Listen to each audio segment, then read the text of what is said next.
नमस्कार दोस्तों, स्वागत है आप सभी का उड़ान आईएएस एकेडमी के ऑनलाइन प्लेटफॉर्म पर। दोस्तों, उड़ान की होनहार सीरीज में एक बार फिर मैं आप सभी के सामने उपस्थित हो चुका हूं। आज उड़ान की होनहार सीरीज में आप सभी के साथ हैं हर्षित देवांगन। हर्षित देवांगन जिन्होंने व्यापम की परीक्षा में टॉप किया है। व्यापम की एक परीक्षा हुई थी, आबकारी आरक्षक परीक्षा, जिसमें इन्होंने रैंक 1 हासिल की थी। इस परीक्षा में इनके 91.5 अंक आए थे। सोचिए, 100 अंकों में 91.5 अंक लाना यह अपने आप में एक उपलब्धि ही है। इसके अलावा भी जो मंडी सब इंस्पेक्टर की परीक्षा हुई थी, इसमें भी इन्होंने 82वीं रैंक हासिल की है। तो आज आप सभी के सामने उपस्थित हैं हर्षित देवांगन जी। इनसे बातचीत करेंगे।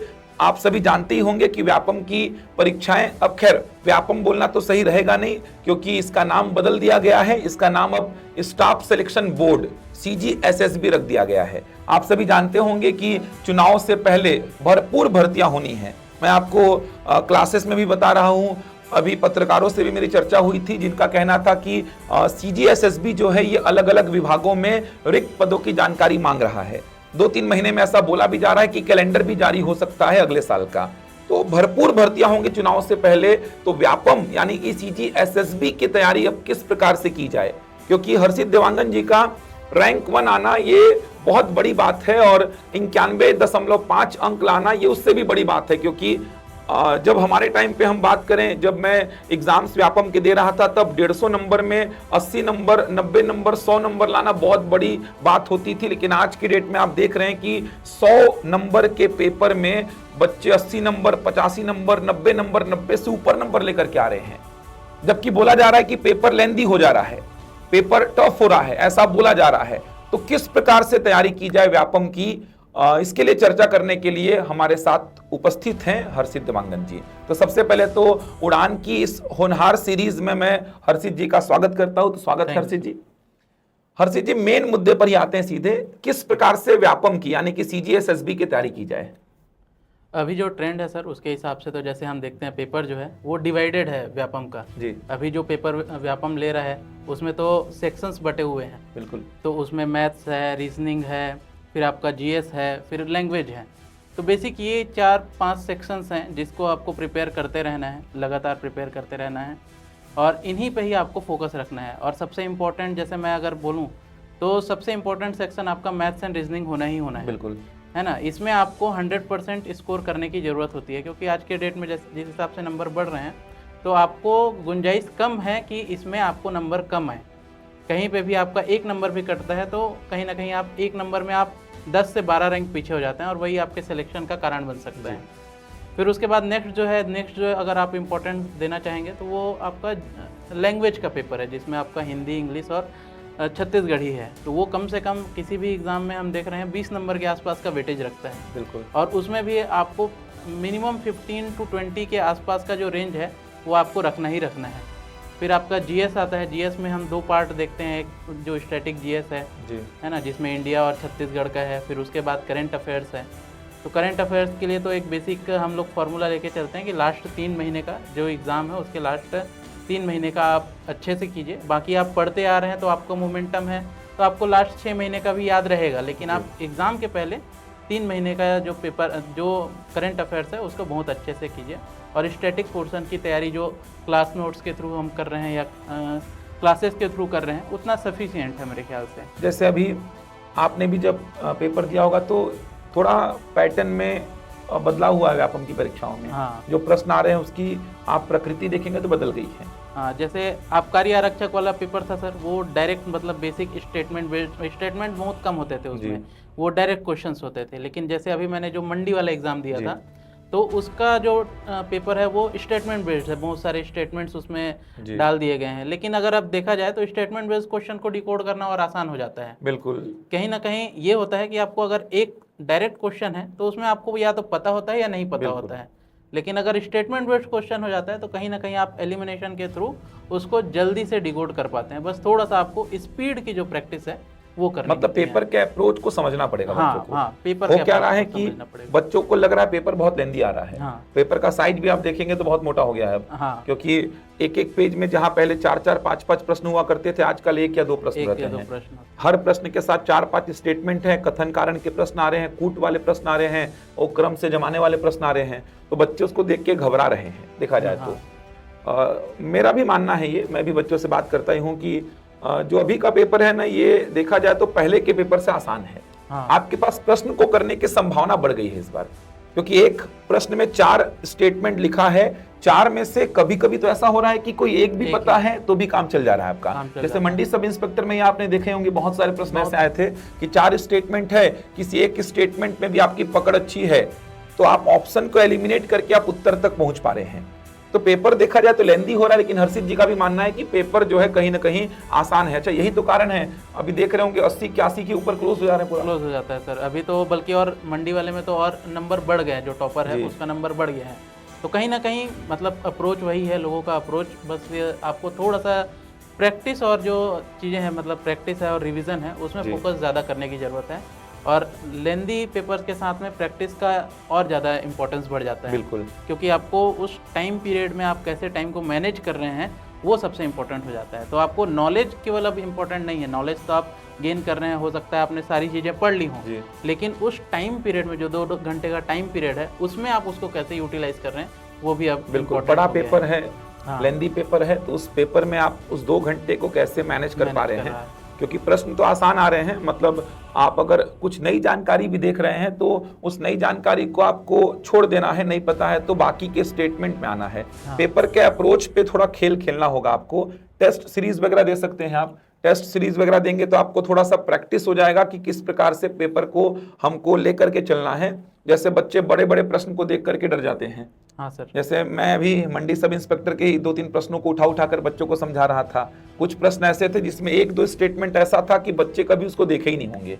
लेकिन उसका इंपॉर्टेंस कुछ नहीं था। आप उसके ऊपर या उसके नीचे वाले स्टेटमेंट को पढ़ेंगे तो वो इतने आसान स्टेटमेंट हैं और उनको आप बना लेंगे तो ऑप्शन एलिमिनेट करके उत्तर आ जा रहा है। एलिमिनेशन ही बहुत बड़ा ट्रिक है आज के डेट में। एग्जाम किसी भी एग्जाम में ले, चाहे सर पीएससी में ले या इसमें ले, है ना, अब ऐसा हो गया है कि आपको थोड़ा सा जो उस टाइम पीरियड में आपका जो दिमाग है उसको थोड़ा सा चलाना होता है और केवल आप नॉलेज के बेस पे नहीं जा सकते, प्रैक्टिस आपको ज़्यादा करनी पड़ेगी। बिल्कुल, तो कहीं ना कहीं प्रैक्टिस करनी पड़ेगी नए पैटर्न के क्वेश्चंस की।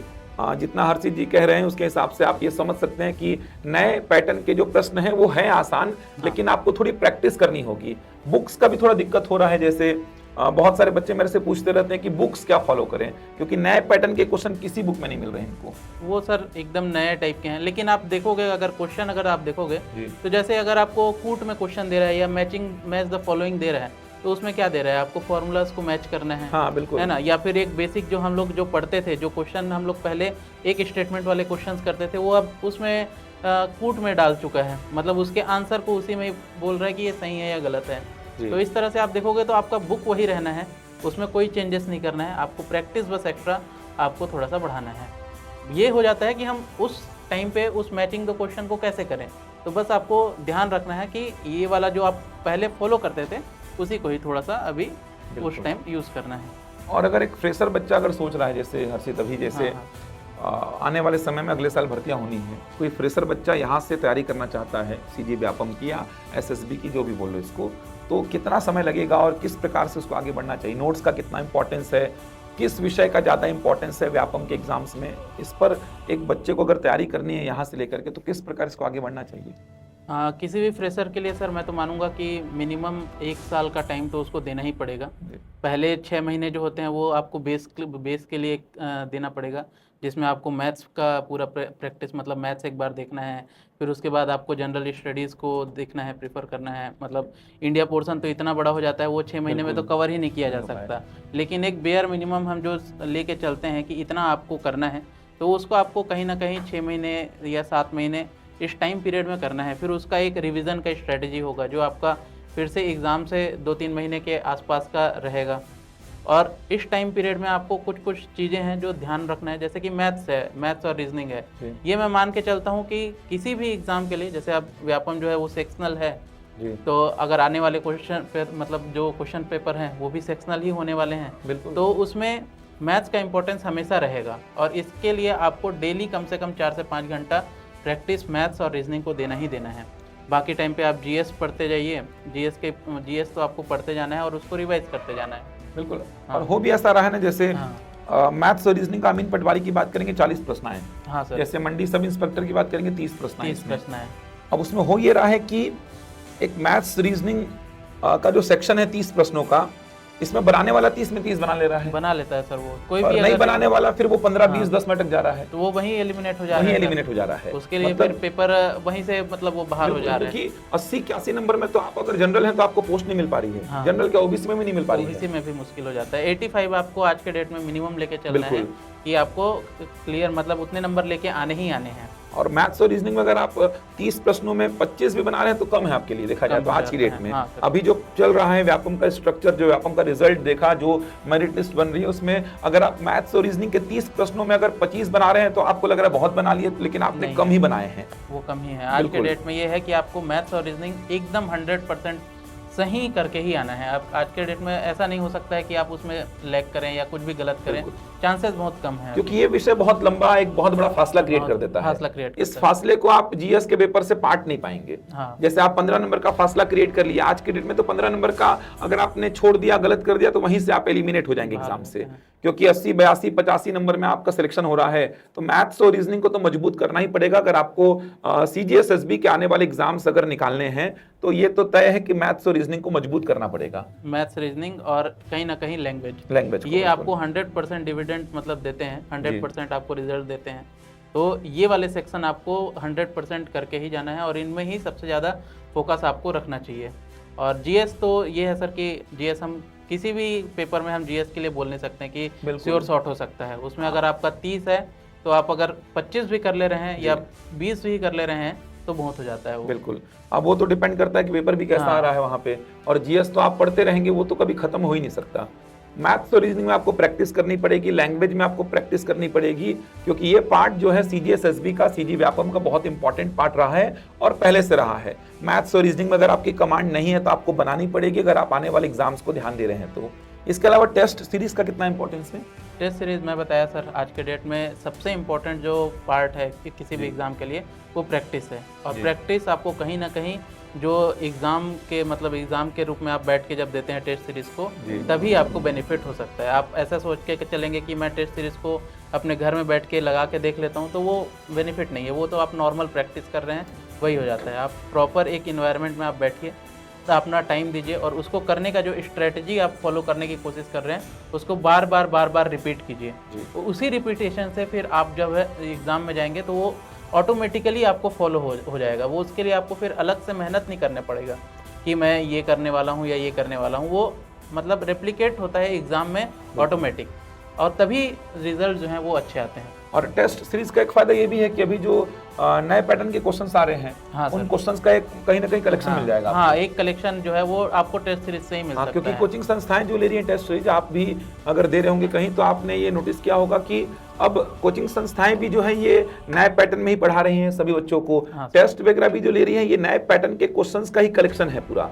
तो टेस्ट सीरीज का एक फायदा ये भी मिलेगा क्योंकि नए पैटर्न के जो क्वेश्चंस हैं, जैसे कथन कारण के प्रश्नों की बात करूं तो गणित में कथन कारण के प्रश्न किसी बुक में नहीं है। बुक में नहीं आप आर.एस. अग्रवाल पढ़ लो, एस.डी. यादव पढ़ लो, अरिहंत पढ़ लो, कोई भी बुक उठा लो, आपको कथन कारण के प्रश्न नहीं मिलेंगे। ये नए टाइप के प्रश्न है सर, और ये आपको हमेशा मतलब टेस्ट सीरीज से ही आपको ये मिल पाएंगे। तो कलेक्शन अगर आपको चाहिए कि क्वेश्चंस का कलेक्शन नहीं है, प्रैक्टिस के लिए क्वेश्चन नहीं है, तो आप टेस्ट सीरीज वगैरह से प्रैक्टिस लगातार कर सकते हैं। इससे नए पैटर्न के क्वेश्चन का प्रैक्टिस भी हो जाएगा आपको। एक बात और हर्षित, जैसे बच्चों से बात होती है मेरी कि हर्षित ने इतना 91.5 लाया, तो अटेम्प्ट कितना हुआ था? मतलब बच्चों का हमेशा एक मन में रहता है कि सर अटेम्प्ट कितना कर दिए होंगे, जिनका 90 प्लस आ रहा है उनका अटेम्प्ट कितना रहा होगा 100 में? अटेम्प्ट तो सर अगर आपको कल लेके आना है, मतलब अगर 90 प्लस करना है तो कहीं ना कहीं मान के चलिए 95 to 100 के बीच में आपको रहना ही रहना है। और एक्यूरेसी के साथ में अगर उससे कम जाएंगे, अगर मान के चलो मैंने 90 अटेम्प्ट किया तो मेरा एक्यूरेसी के साथ में और नंबर कम होगा ही होगा, माइनस मार्किंग होगा ही होगा।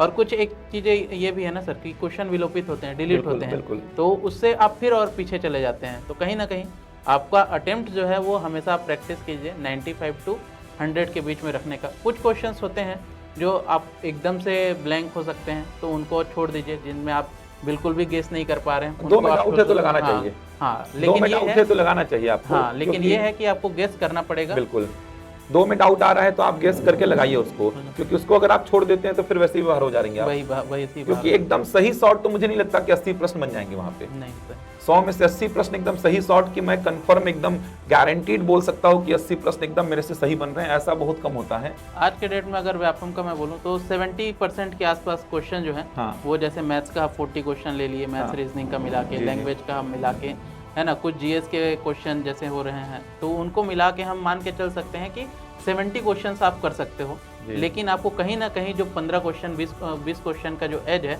वो आपको गेस के थ्रू ही लेके आना पड़ेगा। बिल्कुल, तो तैयारी करिए।